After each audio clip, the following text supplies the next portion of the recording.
नाई गंगाधर के ससुराल वालों की तारीफ करते हुए बोले जा रहा था कि उसके ससुराल वालों ने तो अपने दामाद से भी ज्यादा खातिरदारी मेरी की है। नाई की बातों ने आग में घी का काम किया। पहले से ही गुस्से से भरा पड़ा गंगाधर उसकी बात से और तुनक गया। उसने अपनी पत्नी और नाई को वहीं रास्ते में छोड़ दिया और खुद अकेला ही अपने घर की तरफ निकल पड़ा। उसकी नव विवाहिता पत्नी अंबिका बेचारी ठगी सी उसे देखती रह गई। गंगाधर के जाने के बाद नाई भी मौका देख अपने गाँव की राह पकड़ गया। नव विवाहिता अंबिका पर तो जैसे दुखों का पहाड़ टूट पड़ा। दुखी हृदय के साथ उसने हिम्मत कर वापस घर जाने का फैसला किया और घोड़े गाड़ी को घर की तरफ मोड़ दिया। पर होने को कुछ और ही मंजूर था। वो रास्ता भटक कर किसी अन्य नगर में पहुंच गई। नगर में घुसते ही एक मालिन का घर था। अंबिका ने उसे कुछ धन दिया और कुछ दिनों तक उसके साथ रहने के लिए उसे मना लिया। अंबिका मालिन के साथ उसके घर पर ही रहने लगी। वो मालिन वहाँ के राजा को फूलों की माला बनाकर पहुँचाया करती। अब अंबिका भी इस काम में उसकी मदद करने लगी। मालिन बगीचे से फूल चुन चुन कर लाती और अंबिका उनसे बहुत ही सुंदर और अलग तरह की मालाएं और गुलदस्ते बना देती,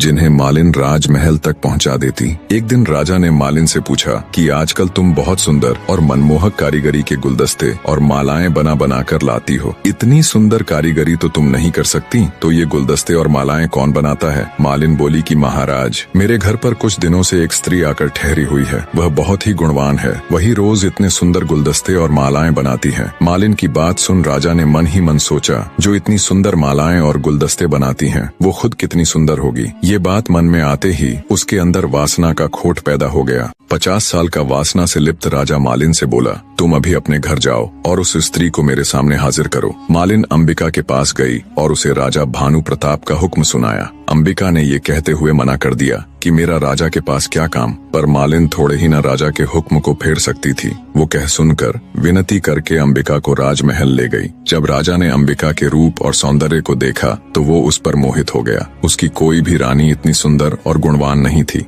राजा ने तुरंत अंबिका को अपने महल में भिजवाने का हुक्म दे दिया। अंबिका ने विनती करते हुए राजा से कहा, हे राजन, आप तो इस नगर के मालिक हो। इस नाते से आप तो मेरे पिता के समान हुए, फिर आप मुझे अपने महल में कैसे रख सकते हैं? राजा भानु प्रताप बोला, तुम हमारे नगर की नहीं हो, इसीलिए हम तुम्हारे पिता नहीं हो सकते। तुम्हें हमारे महल में रहना ही पड़ेगा। जब बहुत समझाने पर भी राजा भानु प्रताप नहीं माना तो अंबिका ने कहा कि महाराज, मैं एक विवाहिता हूँ। मेरे पति ने मेरा त्याग कर दिया था। एक विवाहिता स्त्री के साथ रहने से आपको भी पाप लगेगा। आप मुझे 6 माह का समय दे दीजिए। यदि इस बीच मेरा पति मुझे लेने नहीं आया तो मैं अपने आप को अविवाहित ही समझूंगी और आपके महल में आ जाऊंगी। यह सुनकर राजा ने उसे 6 माह का समय दे तो दिया, लेकिन उसे नगर के बाहर एक एकांत महल में नजरबंद कर दिया। अंबिका रोज महल के झरोखे से मार्ग पर देखती रहती।